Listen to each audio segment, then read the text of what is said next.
C++ tutorial introduction. So in this video you will see what is C++. C++ is a programming language and it was developed in 1980s by Bjarne Stroustrup.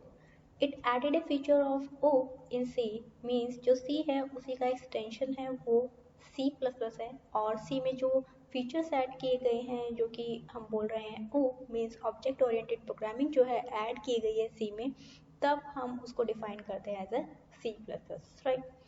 और C++ जो है provide करता है structure approach. Structured approach का मतलब क्या है कि किसी भी प्रॉब्लम को डिफरेंट पार्ट्स में डिवाइड करके प्रॉब्लम को सॉल्व करना, जो कि C++ में होता है। Next is C++ is a platform dependent and portable. C++ को हम प्लेटफॉर्म डिपेंडेंट का मतलब क्या हुआ कि प्लेटफॉर्म डिपेंडेंट का मतलब हुआ कि प्लेटफॉर्म का मतलब है जैसे फॉर एग्जांपल कि आप विंडोज़ पर वर्क कर रहे हैं और आपने C++ में कोई भी प्रोग्राम बनाया और फिर आप उसे लाइनक्स पर चलाएं या फिर मैक पर चलाएं तो वो नहीं चलेगा, क्योंकि वो क्या है, C++ प्लेटफॉर्म डिपेंडेंट है कि जिस प्लेटफॉर्म पर आप काम कर रहे हैं उसी पर आप कंपाइल कर सकते हैं, उसी पर आप एग्जीक्यूट कर सकते हैं। तो C++ अगर आपने विंडोज़ में बनाया है तो वो विंडोज़ पर ही रन करेगा और कंपाइल करेगा। पोर्टेबल का मतलब क्या हुआ कि C++ में क्या होता है कि कोई भी प्रोग्राम जो है सबसे पहले कंपाइल होता है, विच इज़ मस्ट कि उसे कंपाइल होना है। कंपाइल के बाद एक फाइल जो है एक्सिक्यूटेबल फाइल बोलते हैं उसको, जो कि exe एक्सटेंशन होती है, ठीक है।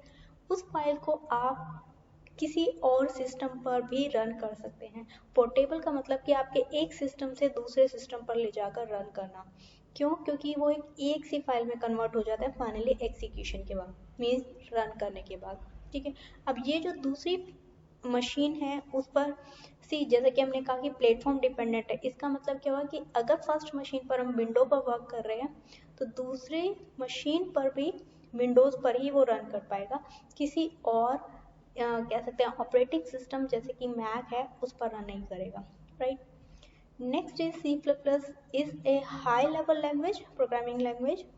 और C++ एक केस सेंसिटिव लैंग्वेज है, मीन्स अगर आप स्मॉल x लिख रहे हैं तो उसकी जगह आप कैपिटल X नहीं लिख सकते, केस सेंसिटिव है C++, right.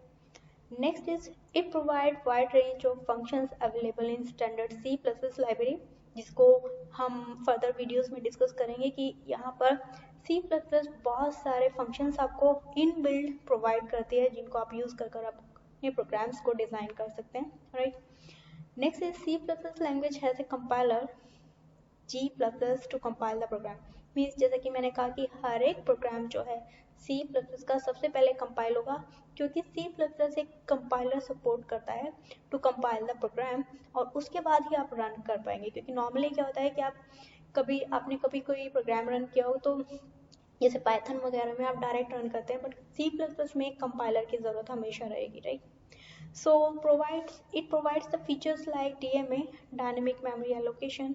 Dynamic memory allocation का मतलब क्या है कि आप डायनेमिकली मतलब रन टाइम पर आप मेमोरी एलोकेट कर सकते हैं अपने प्रोग्राम को। यहाँ पर आप डिफरेंट फंक्शंस यूज़ करते हैं जिसके थ्रू आप मेमोरी एलोकेट करा सकते हैं या फिर कुछ मेमोरीज को फ्री कर सकते हैं, राइट। ओके, सो वाई C++? सी, अभी जावा है हमारे पास, पाइथन है, बहुत सारी ऐसी लैंग्वेजेस हैं जो कि अभी ट्रेंड में चल रही है, तो हमें C++ को क्यों लर्न करना चाहिए आज की जनरेशन को?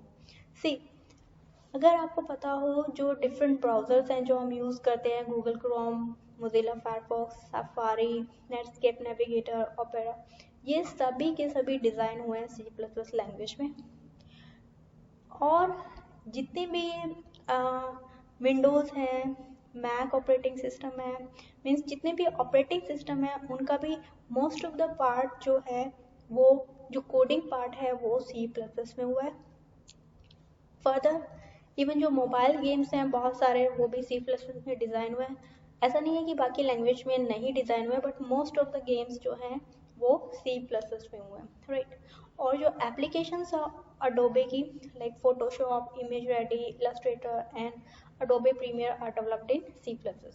इवन डाटा एक्सेस के लिए जो माई सिक्वल है वो भी C++ में ही डिज़ाइन हुआ है। सो आपको पता चल जाना चाहिए यहाँ तक कि सी प्लस प्लस कितनी इंपॉर्टेंट लैंग्वेज है, क्योंकि ये बहुत लंबे टाइम से चलती आ रही है और ये एक बेस कह सकते हैं जो कि आपको पता होना चाहिए किसी भी लैंग्वेज को अंडरस्टैंड करने के लिए या फिर डीप नॉलेज के लिए, राइट। ये बहुत ही ईजी है, डिफिकल्ट नहीं है, बट ये लैंग्वेज बहुत ही इंपॉर्टेंट लैंग्वेज है, राइट। सो न्यू स्टैंडर्ड्स जो ऐड हुए हैं, सी अगर आपने पहले कभी सी प्लस प्लस के प्रोग्राम्स देखे होंगे तो उसमें क्या होता था कि यहाँ पर वॉइड मेन या फिर यहाँ पैरामीटर्स में भी ब्रैकेट के अंदर वॉइड जो है पास किया जाता था। बट अब क्या है, कंपल्शन है कि जो रिटर्न टाइप है वो हमेशा इंट होना चाहिए।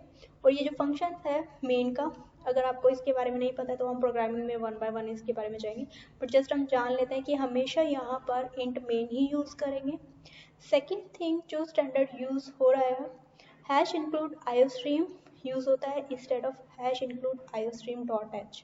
जो पहले यूज़ होता था वो डॉट एच यूज़ होता था, बट अब ये आईओस्ट्रीम ही यूज़ होता है, ठीक है। और अगर आपने पुरानी बुक्स अगर सी प्लस प्लस की देखी होगी तो उसमें क्या होता था कि हर एक कोई भी स्टेटमेंट या फिर कोई भी ऐसा फंक्शन आप यूज़ कर रहे हो सी आउट सीन, तो उससे पहले हम क्या लिखते थे, एस टी डी।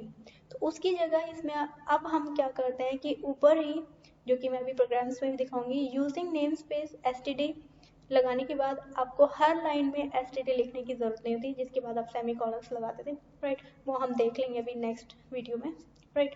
तो ये सभी जो हैं अब प्रोग्राम्स में थोड़े से बेसिक चेंजेस आए हैं जो कि आपको ध्यान रखने, अगर आपने पहले किए। अगर आपने पहले नहीं किए सी प्लस तो डोंट वरी, हर एक चीज़ को हम 1 बाय 1 देखेंगे, ओके।